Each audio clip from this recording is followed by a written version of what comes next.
One day they go to a repair shop where the woman Luka rescued, Gilda, works at. Kinnuin asks for a cup of coffee, a long black with some oil, and Luka wants the same, only with no oil. Luka asks why they stopped by her workshop, but Kinnuin thought he would be more proud, seeing how hard she's working. After rescuing her, she told them her story. It seems like she was kidnapped and endured all sorts of atrocities for several months. Thankfully, her mind remained intact, and she was able to return to a relatively normal life. The reason she was kidnapped in the first place was because a friend of hers, who had run off with the gang's dough, stayed over at her place. She ended up being their target since they had nothing else to take. However, her friend, who was the root of this entire issue, is long dead. Kinnuin reveals that she's from an orphanage. She had a knack for mechanical engineering since then, so he even funded her education. Naturally, he kept it anonymous so she doesn't know about it. Luka is surprised he knew of her from the start. Makes him wonder why he did nothing. Gabriel suddenly shows up, surprised to see Luka here, and asks Gilda for a beer. She suggests something else, since he's already overworking his neural system. After they saved her, Kinnuin introduced her to Gabriel, so he became her bodyguard,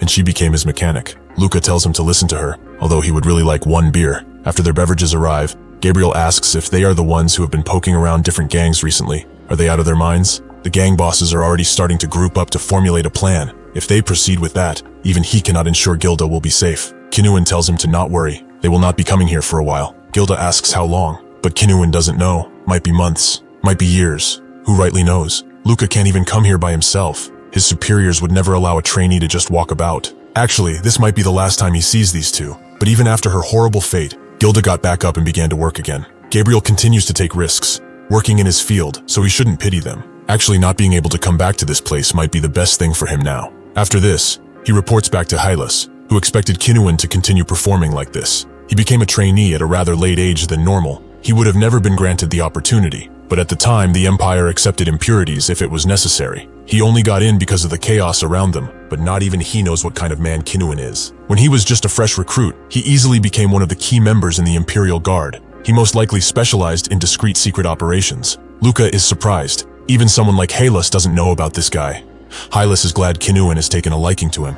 He has sent trainees over before, but they did not last much. He is good, but he's also in a vulnerable spot for negative influences, so he will schedule a psychological exam for him, which he must take. Luka agrees. He already expected this. Hylas wants to be frank with him for a second. There are two outcomes of trainees who receive this type of covert mission. They are either erased from existence, or rise to the heart of the Imperial Guard, as a reward for their loyalty. He hopes that he will end up the latter. Luka is only doing as he is ordered. If this operation ends well, he trusts that he will vouch for him. Hylas confirms as such. He will stand behind him if he succeeds. He will adopt him as his son. Luka Custoria doesn't sound unpleasant, right? Luka is shocked, as Hylas's family is one of the most renowned in the Empire. This is a pretty big deal. The robot tells him that they are about to begin the examination, but he detects joy from his face already. Did something pleasant happen? Luka continues to smile as he says that it's none of his business, although he's too satisfied to stop. Ile continues his training. He has become more powerful, swifter, and more strategic in his strikes. This comes at the cost of much exhaustion. However, his joints even wear out so much he has to lubricate them. Luka is surprised by the amount of training he's doing. Is he the Ile he knows, or some type of imposter? Ile just asks if he passed the psych exam, which, thanks to him, he has. However, he doesn't know what's going on, so he should let him know if he can help. Ile can't reveal anything now, but soon he will ask him for a favor. He hopes that's fine. Luka looks at him and says that if he finds himself in any danger, he will always come to rescue him, even if it means risking his life. Ile thanks him and confirms once again that he will tell him soon, although he hopes that it will not be that way. Luka would lie if he said he wasn't curious about his favor, but he did not go out of his way to figure it out. Now that he has completed the psych exam and earned the trust of a chief centurion, his goal has shifted to becoming a true son of the Custoria family. At this time, this was the only thing lingering in his mind, but that would soon change. Helios soon called all of them and said that from this moment they will operate under a special military order. Its purpose is to suppress the rebels, who have risen against their empire. They consist of 3 families led by none other than the Ramenes family. Luka is shocked, and after looking at Ile, realizes what his favor will entail. They all get prepped for the operation and soon get on their way. Luka introduces himself to the team as the leader of the 21st Suppression Army platoon. The soldiers salute him, ready to follow his orders. He did not expect the Empire to make Imperial Guard trainees serve as platoon leaders. The higher-ups must think of this as a training opportunity. Anyhow, the platoon got divided into 2 squads totaling 27 people, in which the vice platoon leader, Sergeant Kodrak, was his aide. Considering they are inexperienced in leadership, the Suppression Army mostly consists of veterans. Each of them knows that they are being used as trainee tools, making it unlikely for them to follow the orders of someone who they can't trust. Despite all of this, he still has to take control and command them. But how should he go on about it? Realistically, he has two options here. The first is to leave things to Kodrak, as even if he gives vague orders, he would take care of it. That is the standard choice. That's why he's going for the second. He tells them that he is superior to all of them, so he asks them to follow his orders fully. Disobedience will be considered treason. The soldiers immediately stare him down, and Kodrak tells him to talk about it. But Luka promptly grabs him and throws him into the others. He dares to lay his hands on a superior officer with no permission. Does he take him for a fool because of his young age? He is from the lower sectors like everyone here. He even grew up in a double-digit orphanage. But do they know why their social standings are so apart now? It is because he is too superior to all of them. They may not understand it now, but they will soon. He is a better platoon leader than anyone they have ever met. Kodrak understands. He has realized his mistake and will be more careful from now on. Luka knows that he understood that he did not pick the easy way out, which makes his job easier. They swiftly arrive at the enemy rebel fort, an Imperial Army outpost. Inside, LA hears what Luka did to one of his platoon members, but he just felt that he was treating him like a kid. LA says that they kind of are, but Luka doesn't like it. If one acts nicely, his underlings will think of him as weak. Hylas begins the briefing, skipping the formalities because they serve no purpose here. The rebels are holding a relic site of the arcane civilization. All the arcane fortress operations stand under their command as a result. The entire site is surrounded by walls. There is also a high-density force barrier, dome shape, that is protecting the fort, combined with turrets that are positioned to deal with aerial targets. There are 5 turrets in total. Thus, the 11th Armored Brigade is tasked with leading and destroying them. The rest of the army will push from the sides. Luka knows that the Armored Brigade uses full body armor for all the members. The Empire is certainly not skimping out on forces with this suppression. The operation will begin at 14:10 hours, which is an hour and 30 minutes from now. They are expected to be ready by then. Luka and Ile got the back, Luka expecting their positions as support. LA says it's only natural, they would not want them to die, but Luka thinks of this as a picnic. LA hesitates for a moment, but then opens his mouth, Luka knowing that he wants to talk about the Raminus family. Even if he has been close to them, there is nothing they can realistically do. If he sides with those who have committed clear treason, his family will not be able to pull him out. LA is not hoping for any miracles, but if there's a chance, he hopes that he can rescue Lillian at least. Luka asks if he's so madly in love with her that he would put his life on the line. But she was LA's first love. He doesn't have feelings towards her now. She also doesn't want to marry a noble. Luka has had enough. He should seriously get a fucking grip on the situation. He has overlooked his antics up until now, but he's crossing a clear line now. Even attempting to save her is too dangerous. He'll be executed on the spot with no trial. He shouldn't do anything stupid. This is his last warning. Ile agrees and walks away, his face more determined than ever. Luka, because of Arki's victima, knows that this is a lie, that a fool will run in and save her at any cost. It doesn't matter whether Ile accepts it or not. For everyone's sake, Lillian must die. For Ile, though, he hopes that amidst the chaos, he will meet her dead. Then, he wouldn't have to lose a friend. Before the assault, Luka thinks of the most important parts of the body, the head and chest. As long as those two stand, a soldier of the Empire can't die. As long as one can breathe and supply the brain enough, the Empire will revive them again and again with technology. Kodrak approaches him, and Luka tells him to talk. He is aware of his abilities. He checks his superiors thoroughly after all. Luka asks what that has to do with anything, but Kodrak only wants him to listen. When they are in combat, he should at least consider his words. As he has served the Empire for 10 years, even though he's not as capable as him, he is not worthless either. Luka tells him not to worry. If the suggestion is valid, he will listen to anyone. Kodrak thanks him, and soon, they arrive at their location. The Armored Brigade is the first one to get out, their steel-plated bodies glistening under the light. They are ready for war. This is the Myrmidon model. This is the first time Luka is seeing it in person. It will serve them well since they are tasked with taking down the turrets. At the same time, the brigade charges launch themselves in the air, coming down on the barrier like missiles. The turrets react to their presence, but the brigade is ready, as they all launch their countermeasures. The turrets fire, hitting some of them, but the experienced get out of the way, allowing them to unleash a flurry of strikes on the barrier. This leaves it in a fiery smoke, but they are not done yet. Like demons from hell, they charge in again, and even if some strikes are impossible to dodge, they block them with their mighty spears. Since they got so close, the brigade smashes through the barrier like through cheese. Luka is surprised that they are so fast, but this is just the beginning. If they fail, the disadvantage on their side will be huge. According to the calculations, the estimated time until the turrets are eliminated is 1 minute after entry. If they fail to kill those turrets, the suppression forces them will need to march in and attempt it. 1 minute passes. Nobody makes a sound as they wait for the result with bated breath. Fortunately, the turrets are neutralized, meaning they are free to proceed. The battlefield is a cruel and dangerous place, but it's also where some men find joy in the adrenaline it gives. Luka likes it too. He's human after all, who derives accomplishment and joy from such a wicked thing. If one doesn't, they would go insane. Enough thinking though. It's time for him to show his capabilities. The plan consists of the infantry entering from every direction at once. Their superior intends to leave no room for the rebels to flee. The tunnels below are like a maze. Even the explored areas stretch to 100 meters deep. They do have a map of the tunnels from previous expeditions, but they are likely inaccurate. The rebels have surely messed with them. The infantry pushes in with Luka at the front. He notices that the entrances are narrowed, likely to not let the Myrmidons in. Upon getting inside, they find nothing, so Luka wants to lead from now too. But Kodrak advises that this is a dangerous move. They surely set up a trap or something. Luka asks if he's afraid of dealing with the consequences if he dies, which Kodrak confirms, but Luka doesn't care. He couldn't care less about what happens after he dies, so him having his pay halved is of no concern. He will lead the way. They should follow if they can keep up. At that moment, Luka felt a chill from them, as if these men behind him were ready to gun him down. But he can't worry about that. He must reach Lillian and eliminate her before LA can get here. He must also be in the tunnels now, probably having entered through a different point. If he is willing to expend his troops to advance, he will get through in no time. He could also sacrifice his men, but he must put personal emotions to the side. He can't just let loyal soldiers die. He will bear the risks on himself. Suddenly, a trap appears, Kodrak screaming for him, but Luka has already sensed it and cuts it down with ease. Using the Archies method, all of his senses are pushed to the bring, his sight, hearing, and even taste. He feels traces in the air with his tongue, allowing him to gather information. He continues to move on at inhuman speeds, shocking the others. Luka's arteries are expanding as his heart beats louder. The rushing blood gives him a constant surge of glucose to the brain. This makes pressure that puts him to his limits. He gets annoyed. It's frustrating how slow his men are. He feels like ripping Kodrak in two. He knew about this theory, but now he can feel it.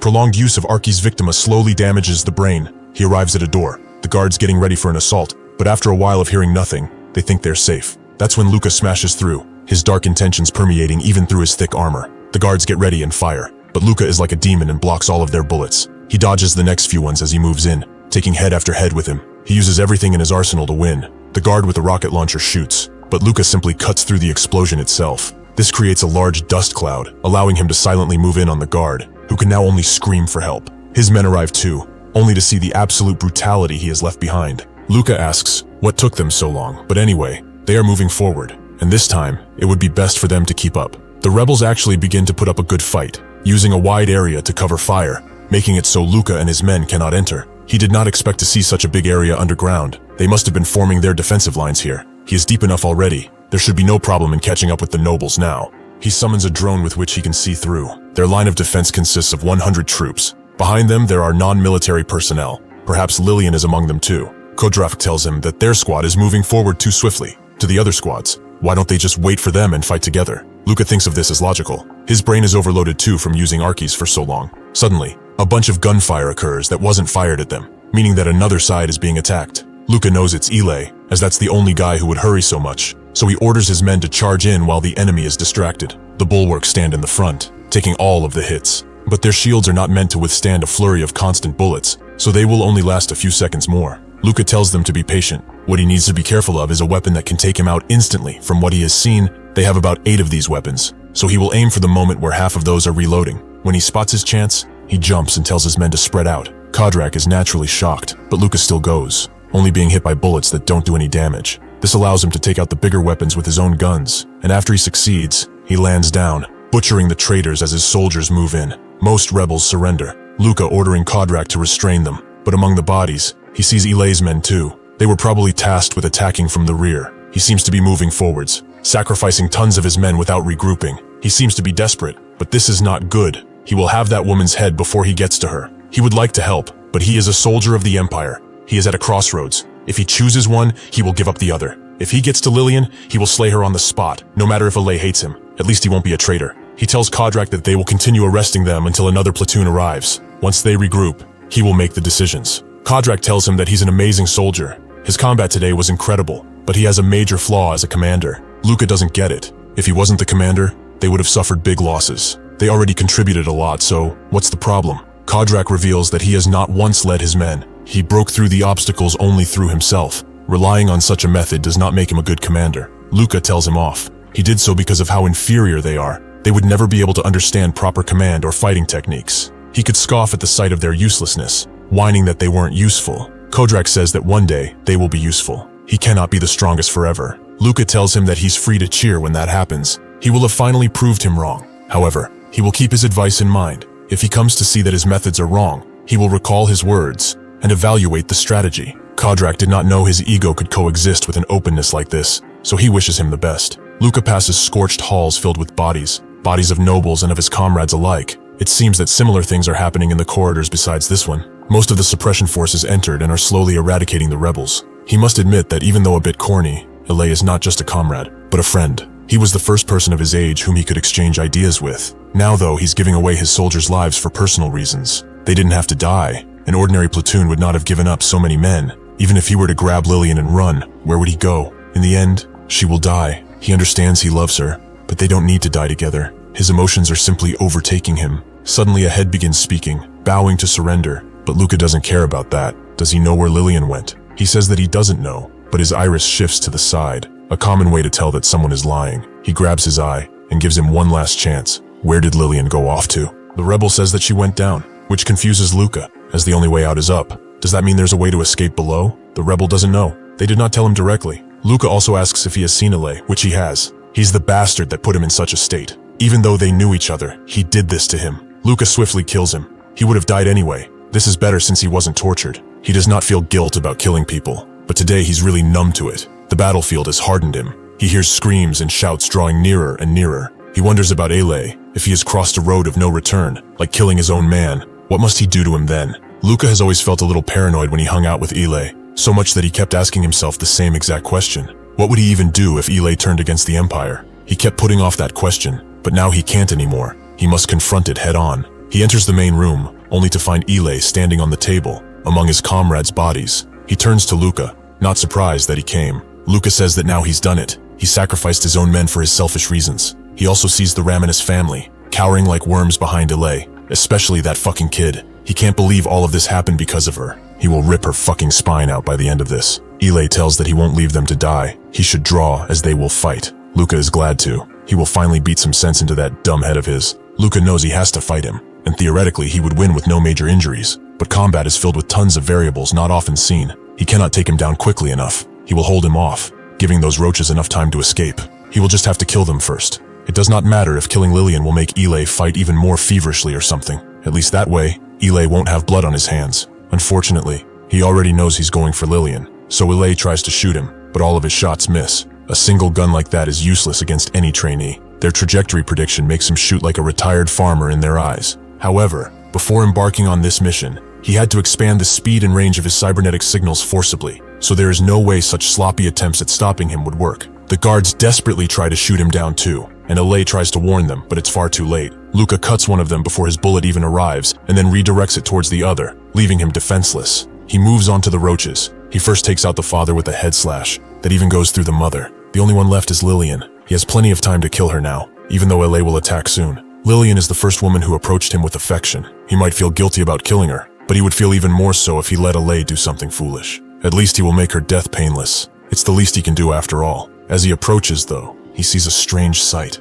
Her laughing. He hesitates, allowing Ile to dash in and pin Luka to the ground. Luka tells him about what he saw. Her entire family died, yet she's laughing. Ile doesn't find it surprising. She has finally been freed from a family that only treated her as a tool for marriage. Luka has had enough and strikes him in the side, allowing him to get up. He should stop being so damn defensive. That woman is nothing but a traitor. Ile says that he knows nothing. The families marked as traitors by the Empire have never actually rebelled. It's just an excuse to wipe them out. Can he see how weak their defenses were? If they really wanted to strike at the Empire, they would have involved Korra or Balato instead of their own soldiers. Luka knows he's not wrong. Getting into the fortress was the most difficult thing here, but everything after that went pretty smoothly. Considering 3 noble families planned this treason, they had a small amount of forces. If they were really rebelling, there would be no reason not to get help from the other nations. But so what? Even if that is true, what does it change? At this rate, Ile will end up dying together with Lillian. She looks at Luka and says that her father is not exactly innocent. He hid the fact that he discovered an arcane relic. Ile tries to stop her, but she goes to her father's corpse and shows him why her family was hunted down. It's because of this. This is what allows a person to operate the fortress. Luka asks what that has to do with anything, Lillian knowing that he did not kill her just because he felt guilty or something. He was scared of Ile hating him after. He must be aware that his friend can't live the life he wants in the Empire, but this here is a choice that benefits everyone. With this, they can activate the teleportation device located underground. He has the opportunity to help them break out of the Empire's hands and allow his friend to live his dreams. Luka is surprised at first and asks her to reconfirm that there's really a teleportation device here. which Lillian does. It's set up in one of the tunnels, probably an escape route in case the fortress falls or something. He should feel free to take her down if he believes this is a lie. She does not want to see Ilay die because of her protection. However, if they manage to activate the teleportation device with this relic, he and she can escape the Empire, and he just needs to report that he just didn't see them. Luka asks if she truly thinks the Empire would have just left a device like that just lying around, but Lillian tells him to rest assured. Only the Reminisce lineage knows of the route. If they go deep underground, not even scanners will detect them. Luka would lie if he said that he's not tempted. He could care less about Lillian, but he must do the best thing for Ilay. He has always wanted to leave this place, and he's sure that his dangerous ideas will inevitably get him executed. However, this is a battlefield, so reporting him dead or missing would not be strange at all. After thinking on it a bit more, he sheathes his sword, Ilay wanting to thank him, but Luka shuts him down, as he wants him to promise one thing.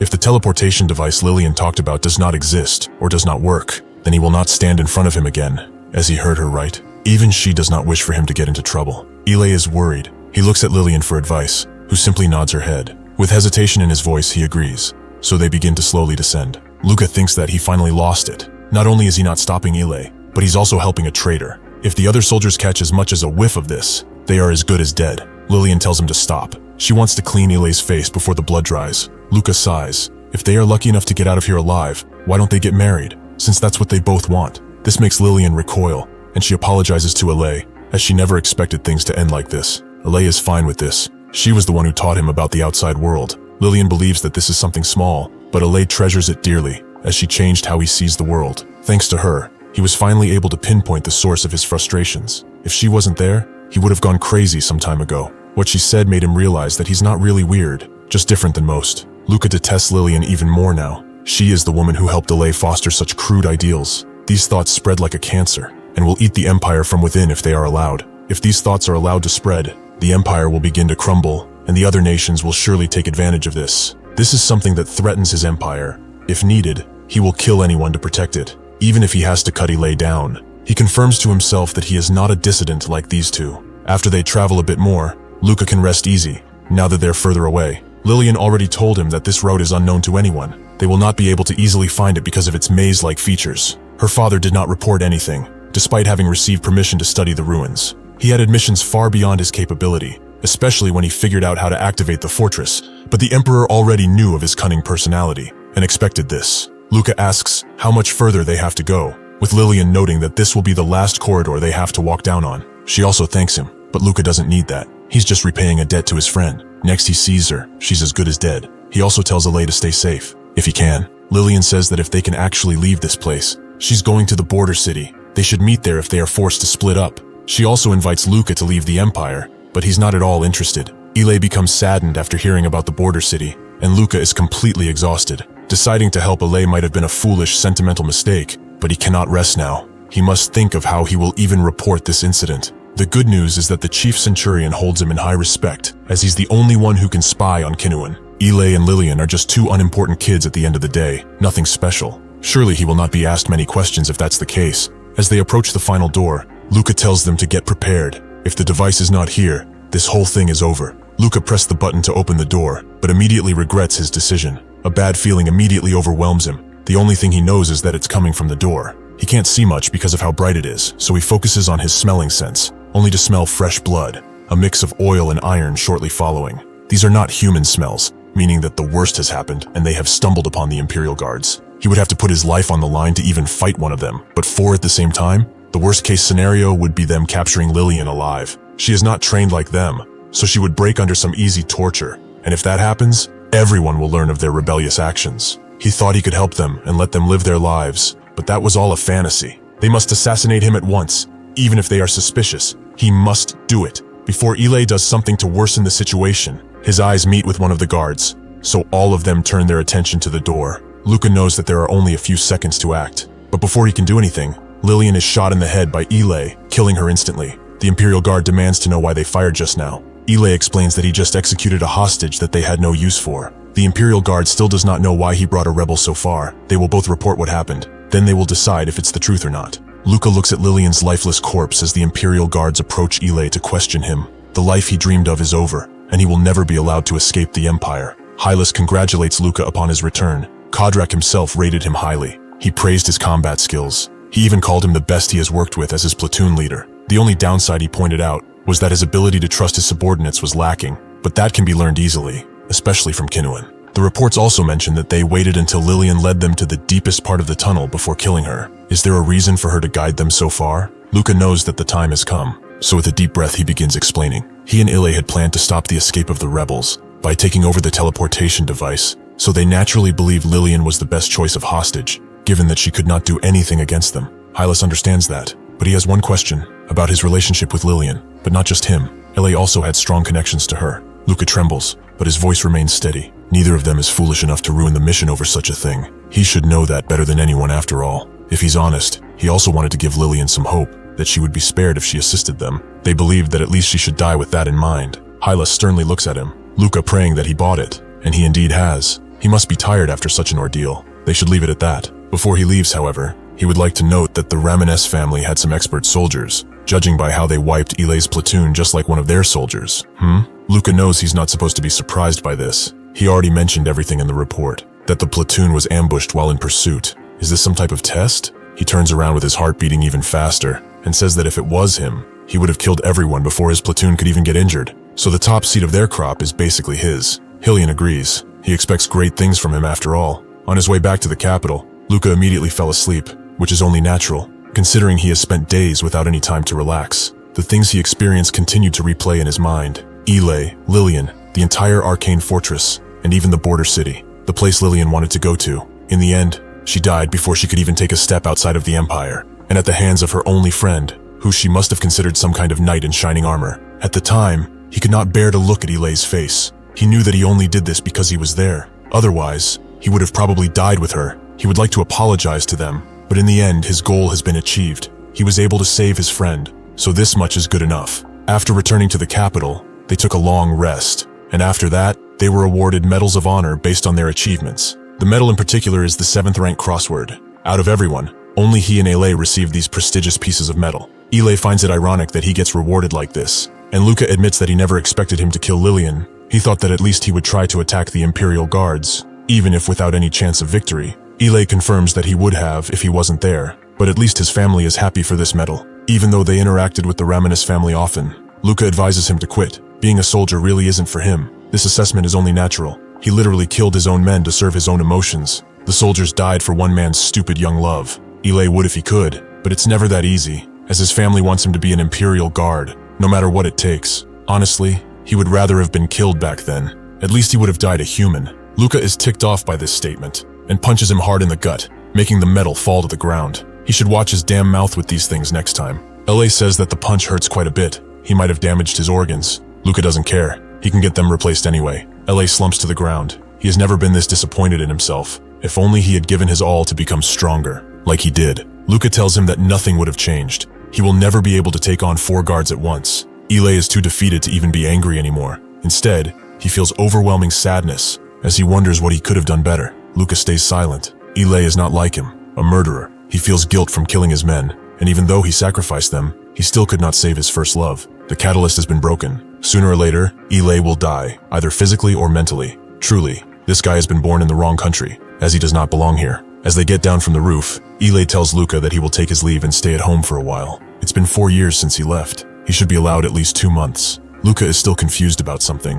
Why did Lillian laugh as she saw her family die? Ile explains that she had a fiancé, an arranged one by her family, naturally. He was a man 30 years older than her. From the very moment Lillian was born, that man promised too much money. In exchange for one thing, he requested that they raise her to be a carbon copy of his dead wife, even sending pictures and records to ensure maximum similarity. Her face, preferences, even habits and name, none of that was her own. She was basically a living puppet. That was why she was so knowledgeable about Balato as well. Luka is disgusted, but this is what happens when desires meet with the power of cash. She has been abused since birth, Claude being the only one who gave her even a little sympathy. Luka now gets why Claude tried to set him up with her, which makes Ile laugh. It was actually he and Lillian who set that up, as he told Claude he was the bastard child of the chief centurion. Luka wants to curse him, but then asks if Claude really bought that. Ile says that it's not hard. Everyone knows how the chief centurion treats him. It would also explain why someone like him from an orphanage managed to become an Imperial Guard trainee. Since he is from the Custoria family, Claude thought that if they got married, then she would get off scot-free from that other deal.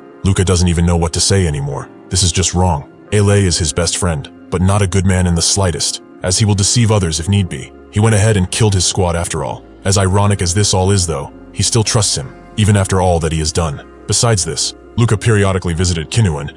He had to monitor him after all, and he was aware of this. He congratulates him on his medal, but Luka says that everyone gets something like this eventually. Compared to other achievements, this much is nothing. Even if he's forced to do this, Luka doesn't actually mind talking with him. He heard from the chief centurion that he knows how to manage his subordinates, which Kinuan feels is an overestimation, but since he's doing much worse, he can give him some advice. He asks if the men were not listening to his orders somehow, but Luka denies that they are all excellent soldiers, willing to rush into death, even at the orders of a commander they know nothing about. If that is the case, Kinuan suggests he was soft. Instead of utilizing them, he chose to bear the risks all by himself. Luka believes that in doing so, their capabilities remain ready for a more dangerous situation, but Kinuan refutes this. The more he fights personally, his brain will have to carry a heavier burden, clouding his decision-making, the most important skill in a commander. He expended a resource he should have conserved desperately, just because he wanted to protect his men. Luka asks if he really should have used them instead, but Kinuan isn't telling him to let them charge and die. He must make his men choose it willingly. He probably remembers Gilda and Gabriel from the lower floor. He saved one from a life of slavery and paid the other's medical expenses.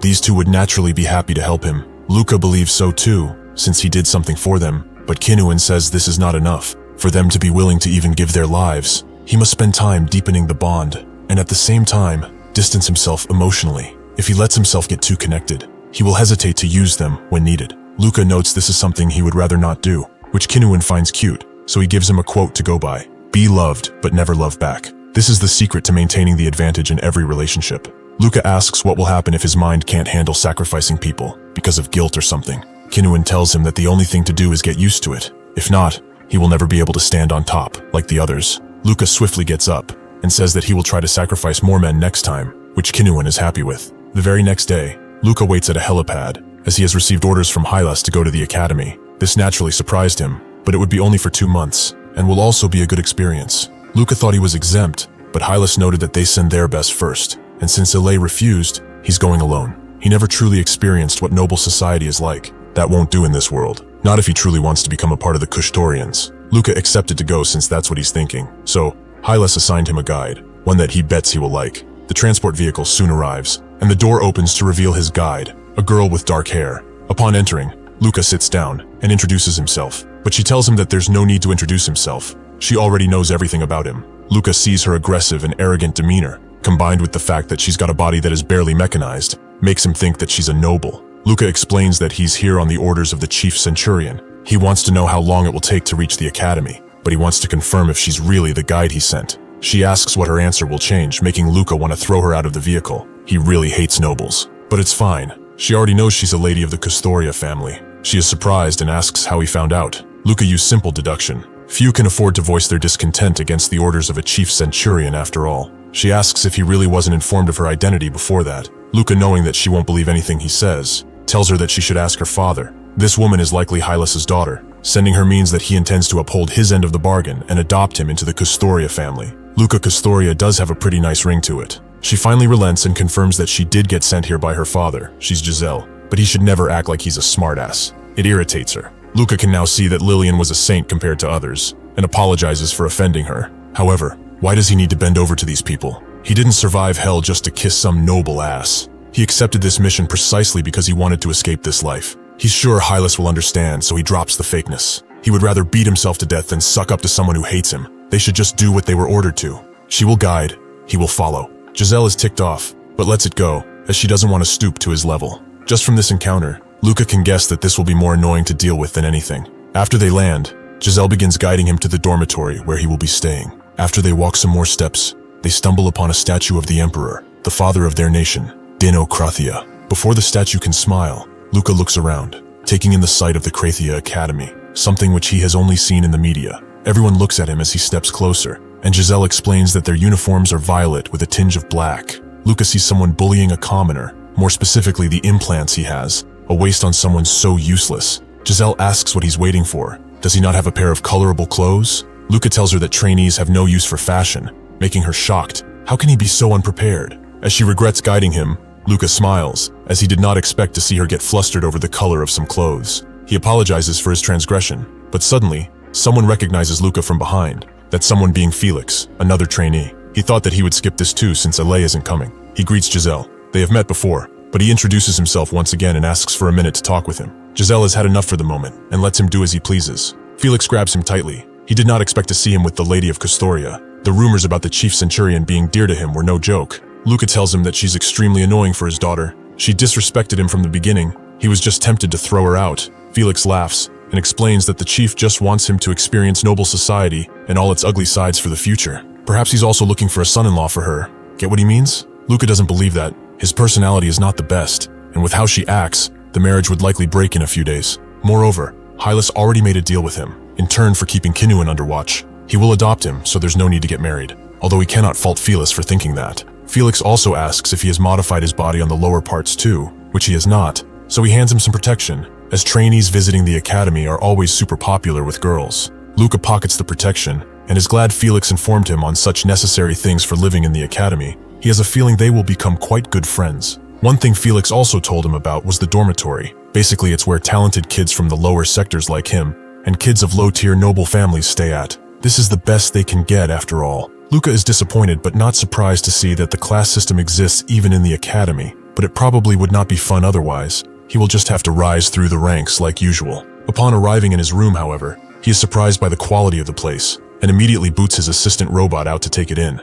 He did not expect for lower-class people to stay in such good rooms. No wonder this is the best academy. It's where the talented who are not fit for the military end up after all. He sits down on his comfortable sofa and closes his eyes. Giselle showed him to the dorm and explained that when classes are over, the head of the dormitory will come to lead him to his room. She also gave him her personal number if anything happens, but Luka thought she hated him. Giselle explained that she was just carrying out her duty, making Luka think that she's not a spoiled brat after all, but that he likely will not need to. She was fine with that, but gave him a little warning, for his sake. He really should not get too close to the head of the dormitory. Despite appearances, she's completely and utterly demented. Suddenly, someone knocks at his door. That someone being none other than the head of the dormitory, Barbara. Luka introduces himself and she greets him. She comes right quick after her classes. She hopes he did not wait long. Luka analyzes her, seeing her tattered cuffs and clothes, and no last name, meaning that she's of lower class. Luka doesn't get any demented vibe from her. Perhaps Giselle just hates commoners. He says that he just arrived, and she asks how to address him, as he's amazing,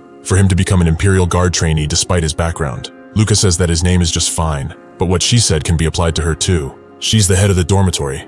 Not an easy position to obtain if he would guess. He can only think of the mountains she had to move to get to this position. He feels a similarity to her. She asks him to follow, as she will give him a rundown of the dorm. It's her duty as head of the dormitory after all. Luka, however, notices the water on her hair. She probably just showered, even if her classes just ended. She must be tight on time, or perhaps she's just using it efficiently. The next day, at the main building of the academy, Giselle meets up with Luka, who is now wearing proper clothing, so they should head to the classroom. He has to attend classes for a week after all. Luka hopes that he won't go insane from that, but suddenly as they walk, Barbara calls over Giselle, as it's been a while since they last talked. She tells her to get lost, but Barbara just wanted to say hi. Giselle approaches her, greets her with a stern face, and tells her that there's nothing more to say. They should move. They don't want to be late for their first class after all. Luka looks back at the saddened Barbara, her body posture closed, just like the other losers of the lower sectors. Did she really make it to the dorm head position with such an attitude? He really doesn't like it. As they walk, he notes that she must know Barbara well, but Giselle doesn't. They just entered the academy around the same time. Luka asks why she hates her, but she ignores him as she continues to walk. Giselle called Barbara a demented individual, yet Barbara continues to cling to her. It's interesting, but at the same time, none of his business. What's important is that if he makes it through 2 months of this, he will be a noble. Gossip like that shouldn't worry him. That's what he thought at first, but he has to take these boring classes for a week anyway. So probing their relationship became one of his pastimes. There isn't much else to entertain him here. Even Felix did not want to fight him because he would lose, so he's going to get rusty at this point. He wants to fight. The image of him with his blade in hand and an enemy in front, it exhilarates him. Perhaps it's the chemicals he was injected with, but he wants to wage war, no matter the opponent. Suddenly the opportunity arises. A noble screams at him and asks what his relationship with Giselle is. He's been clinging to her all week. Luka doesn't feel tempted to answer his question. Does he like her or something? Luka is surprised anyone likes her. He really can do better than that hag. The noble becomes enraged and tries to hit him, but Luka immediately grabs his hand and twists it. He doesn't feel any joy from feeling such a weak opponent,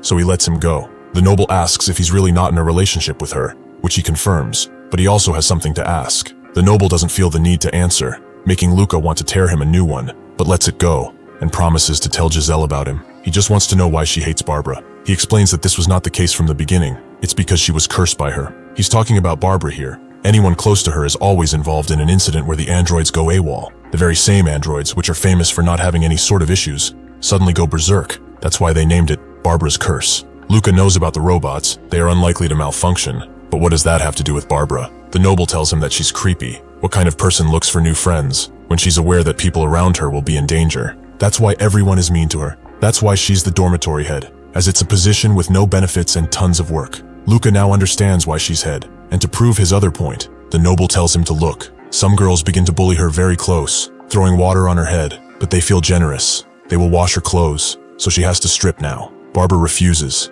as she will just go into the changing room. But the main bully is surprised she has the gall of refusing their kindness. She will do as she is told, because she was told. Okay? With hesitation, Barbara begins to undress, and now Luka understands. The same thing probably happened on that day when she gave him the tour. She didn't wash, she just had water poured on her head. She's in luck, however, as he's in the mood to create some chaos. He throws the knife at the bully, making her drop the cup, and tells them to buzz off. She asks if he knows who he just messed with, but Luka doesn't care if they are women. His fists of justice are unisex. This makes the bullies leave, and the drenched Barbara thanks him. Luka gives her a sinister grin, wondering if he will get attacked by androids from now on. The noble swiftly pulls him away and tells him that the woman he just annoyed was Kalesa Kano. He really messed with the wrong person. Luka did not know why he pulled him away like this, but he already knew who she was. It's a powerless family that can cause no trouble. The noble explains that this is just a facade. The Kano family runs a gang in the lower sectors and makes money through illegal trade. They might be hunting him down as they speak. Luka hopes that's the case,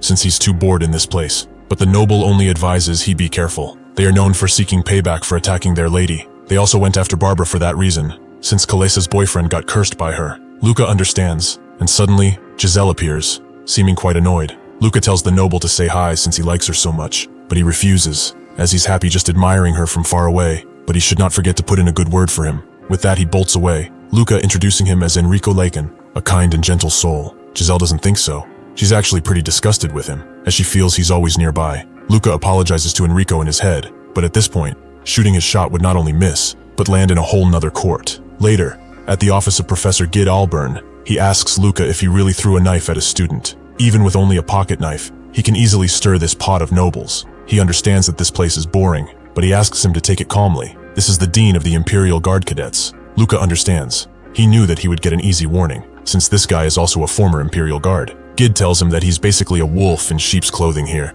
since none of the kids here train. Luka says it doesn't matter. They shouldn't act like he's not able to bite. Gid now understands why Hylas likes him so much. But in the end, it's the academy graduates who become bureaucrats of the elite level, and have soldiers like them at their every beck and call. He might see them as some sheep, which they are now, but among them are also monsters, who can barely wear that human facade. Compared to wolves like them, they are monsters. Luka grabs his knife back and says that he will keep it in mind. As he walks away, he thinks that he's not after some mere monsters. He's after the curse of a witch. Intentionally, he winds up alone in the path behind the gym. Curfew has long passed, and news that he intervened with Barbara has spread, and if the rumors are true, the androids will go ballistic and try to attack him. Suddenly, someone appears behind him. Not an android, but some small fry. He asks what they are here for, so the group leader tells him that Kalesa just wanted to send her regards. It's their rule to send out greetings like this. He won't report to his superiors that he got beaten to a pulp by a couple of students, right? After all, he's one amazing Imperial Guard cadet. Luka can't believe this killjoy. Does he truly think he can even scratch him? The leader provides him with an opportunity. Their lady is gracious, so if he goes to her now, on his knees and apologizes, she will forgive him. Luka is also gracious. If they walk away now, he will make sure that they will only get one broken limb each, because he will never lose to little kids who have never seen the battlefield. The leader knows this is an invitation, so using his overpowered fist and swift legs, he charges in. Luka recognizes these as high-powered prosthetics, really useless on someone like him, but whatever, he will swiftly deal with this. Suddenly, a red glow coming from the forest attracts everyone's attention. An android has appeared, asking if they need its help. The leader screams at one of his guys. Did he not say that there were no patrols around this time? The member says that it's still true. Androids do not come to this place. He doesn't know what this thing is doing here. The leader won't fight like this, but promises Luka a rematch to finish their greeting. Luka simply stares at the android as they leave. The android still asking if they need its help. The member kicks it away because of how annoying it is, but this triggers something in the android. It begins to convulse, and its red glow burns brighter. With extreme speed, it completely blasts the head of the member into goop, shocking the others. It doesn't stop there. The android swiftly rushes to its next target, but before he can hit him, Luka intervenes and sends it away. The other member screams that this is Barbara's curse. The witch does exist. She's really cursed. Luka tells him to not put any stock into that, because this is a simple machination. He analyzes the android. It's clearly using its maximum output, which will only last mere minutes. It probably realized it will need it in a fight with him. However, this makes it clear that this is no simple malfunction. This is the work of a human. But that's fine with him, as he really wanted a true warm-up. The android rushes him with a powerful strike, a clean chop despite it being so reckless, making him wonder if it's using a high-quality battle program or something. It even has metal claws to assist. A hit from those would definitely land even him in a hospital, but even this is hardly a fight. He wants more, something that sets his dopamine aflame. He kicks the droid once again, so it resorts to jumping on him from afar. Luka wants it to pass his expectations. He throws his knife in the air, making the android look behind for a second, and that's all Luka needs to get behind it, although this is quite a disappointing performance. As he rips off the droid's hands, he asks how it will rise above when it gets distracted by every little thing. The droid begs for help in its own way, and Luka is still not sated, so he invites the leader to spar. Now the problem is gone, right? He immediately bolts away, something which Luka did expect, and suddenly, a bunch of security cars pop up, staring straight at him. Luka sits on a park bench after the incident. The security forces requested him to cooperate in their investigation. The main investigator, Gillian Campbell, knows the culprit is still in the academy, so they have no choice but to investigate all the nobles, even if they hate that. Luka asks if there's any chance of the culprit being from the lower sectors, which Gillian refuted. It would be impossible to get through the firewall and enter the academy's encrypted network. Luka didn't understand why he had to assist them, when he's just an ordinary student. So Gillian explained that it's because he can use Archi's Victima, which requires exceptional insight. He met this requirement. Hell, he's the only one who did, so he will have the role of investigator. Gillian saw the look of confusion on his face, so he told him that users of that technique are so important, they are recorded on an entirely different list, so they pay close attention to people like him. Luka asked why, so Gillian advised him to ask his mentor for that answer, as he would be happy to tell him. Suddenly, Giselle appears, asking what's going on. Does he realize what happened to her because he accepted those orders? He warned him not to approach Barbara, yet he still did it. Luka would not just stand back and watch a group of snobby nobles pick on someone, making Giselle ask if he's thinking of fighting again. Luka will have no choice but to defend himself if it comes to that. So Giselle begins to think about it carefully. She explains that she will meet with Kalisa and ask for a settlement. She will come to a compromise if she talks with her. Luka doesn't get why she's trying to mediate the situation so much, but soon realizes what she's saying. Kalisa would compromise, not because she wants to, but because she said so. Luka agrees. He will join her too, as he would rather not grab the attention of the chief. Besides that, there's also something he would like to check. Upon meeting, Kalisa explains that Barbara hit on her boyfriend first, but Luka doesn't believe she would let that happen. Is she sure she didn't send her boyfriend on purpose or something? Kalisa's eyes widen at this idea, but Luka goes further. He taps on the chessboard, showing what happened to him. Her boyfriend could not disagree when she threatened to send people like this to him. Didn't she also need an excuse to mess with Barbara? This makes Kalisa furious. She smashes the chessboard and tells him to shut up. She never did anything wrong. Giselle tells her to calm down, but upon refusing, Giselle tells her again with a much rougher tone, something she cannot ignore. Giselle also sends Luka away as she wants to talk with Kalisa alone, and he agrees to leave. It's as he expected. Giselle clearly has the upper hand over Kalisa. However, this still begs the question, why didn't Giselle stop her? He's only been here for 2 months,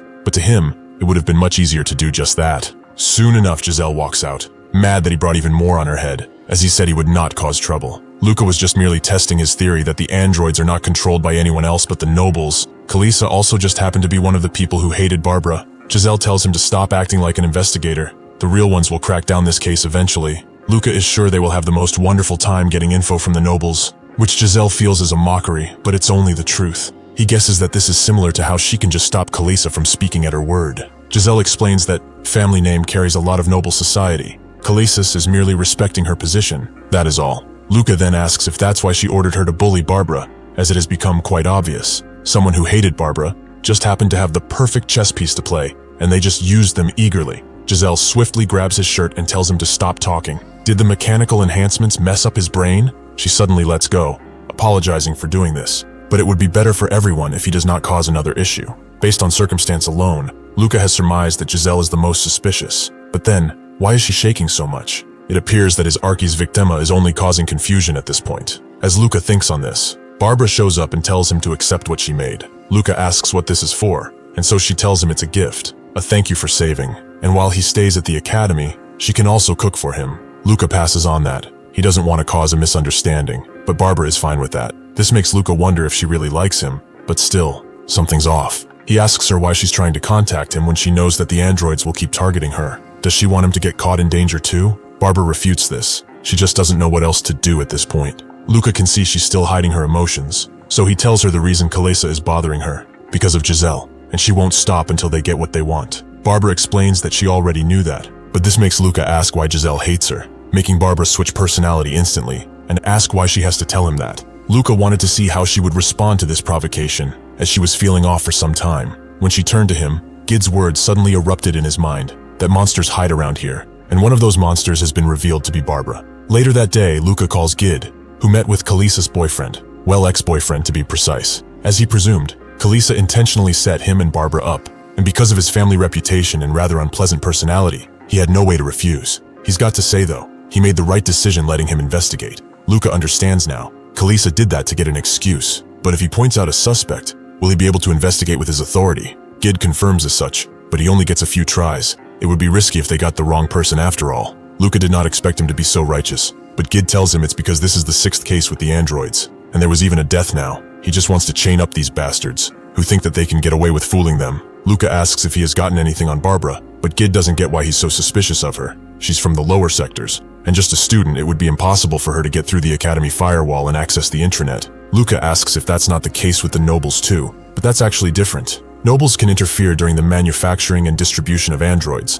There have been a lot of cases where androids were bought out by money and power, most times both. Additionally, he doesn't know how this info will help, but Barbara is actually sponsored by the Custoria family. Luka closes the call after this. He's glad that he has this info, but it completely destroys the idea he had in mind. If he could just torture Barbara for the information, things would not be so hard, but he needs to do all this tiring work. Guess he just has to talk with Giselle soon enough. The next day he goes to the workshop, where he is quite surprised to see nobles actually working. They are still competitive. They are probably trying to prove their worth to their own families. Ile told him that the useless nobles are treated like lower-class citizens, but he sees none here. Luka's gaze turns to Giselle, who was working pretty hard. Not bad for someone he wanted to throw out before. After finishing her work, she asks Luka what he wants, but he tells Giselle he only wanted to see her, making her spit out what she was drinking. She asks if he's fully gone insane, but Luka notes she was the one who said that his mind was damaged. Giselle doesn't have time for him, so he should get to the point already. Luka looks around and tells her that from now on, she should not hide anything from him. He has officially been requested to assist in the investigation, so she can't refuse. Giselle doesn't like to say this, but he should not forget who her father is. Luka tells her he doesn't care. He found out her family is sponsoring Barbara. Is that why she wants to get her out of the academy, perhaps? Also, the chief centurion could care less about such things. Giselle reasons that being the second victim of her curse is enough reason to hate her. They were friends until then. Luka finds that weird. If they were friends, why did she not try to stop the curse? Giselle just says that she wasn't close to her. So what would have been the point? Luka tells her that the security forces see the outburst of the android incident as clear ill intent, and now she's the top suspect. Giselle becomes furious. How can it be so when she was a victim too? Luka suggests that this is a common tactic for the culprit of a crime to hide themselves as a victim, and she has all the tools needed to do it. Family, knowledge, and ability. Giselle can't believe this. She can't believe him, but she will warn him to let go of this now. Luka advises her to calm down. He doesn't actually suspect her, so if she knows anything, she better tell him now. Suddenly, someone appears at the door, surprising even Luka. It's Barbara, who is actually looking for Luka. He wasn't where he usually sits, so she was worried. Luka is now in high alert. How did she locate him, and how couldn't he sense her coming? Now he sees it too, her rather cheery attitude even though she's being bullied, and in front of Giselle, who is supposed to be orchestrating this charade. He only needs 10 minutes. He will break her bones and fingers. He will get all the information he would ever need. His bloodlust intensifies. His want to strike her becomes a main priority, but he tells her to drop the damn smile, as she's creepy. Barbara begins crying, as she likes him. He's her hero. They should just talk about this, as it's a misunderstanding. Luka grabs a metal chair and throws it at her with all of his might, making even Giselle spooked. Up until now, he was just looking for ways to kill boredom, but in more, she took him for a fucking fool. Barbara continues to shake, but her true personality swiftly surfaces. She really doesn't know what he's talking about. Her expression makes Giselle freeze completely, and Barbara walks past her, leaving the food there in case they want to enjoy it later. With that, she walks away, but not before grabbing Giselle, as it's truly nice to see her. She leaves Giselle quivering as she walks away. Luka finally knows the real culprit, the relationship with the innocent. It was all her. He calls Giselle, but she doesn't want anything to do with him anymore. She begs him to spend his time here quietly and go back once he's done. After this incident, Giselle continues to avoid Luka. He actually reported everything to the chief centurion, believing that he has grown outside his level of authority. However, he actually left it to him, He believed that whatever judgment he came up with was correct. Luka doesn't get it. The Imperial Guard would instantly solve this case with a few slashes or bullets. Why does he have to do this, especially when his daughter is involved? Well, his duty as an Imperial Guard trainee is to follow the directions of the higher-ups. No matter what, they are painting a picture much bigger than him, but this is still a pain. It's pretty clear now that Barbara is the culprit. However, someone from the lower sectors cannot mess with the androids. So how did Barbara do it? He thinks on everything, including her interactions, and eventually forms an idea. If this is correct, it will be a pain to deal with. But he has to get in contact with Giselle first, which seems impossible now. Suddenly Enrico appears, asking if Giselle said something nice about him. Luka has just found out how to contact her. He makes Enrico confess to Giselle, who is just too blunt with him. She's not interested in the slightest. In fact, he makes her comfortable since he follows her around. With his dreams shattered, Enrico runs away so fast not even mechanized legs could give him that speed. Luka decides to reveal himself. Giselle already expecting for this to be the case, but she has had enough, so she will tell her father about it. Luka tells her that it won't work. He has already reported her involvement. Giselle becomes frightened and immediately asks how much he revealed, but Luka has no reason to tell her. Giselle can't believe it. Her family standing, her entire reputation, everything she has worked for, gone in mere minutes. She grabs Luka again. This is all his damn fault. If he never came, this wouldn't have happened. Luka tells her that it's not too late. If she spills everything, he can help her. Even if a trainee, he is still going to join her family. Giselle asks what he means, but Luka tells her to think. Is it not strange how someone of her status is acting as his guide? It's embarrassing to say, but he's a genius that only appears once in a blue moon. He even has a Medal of Honor.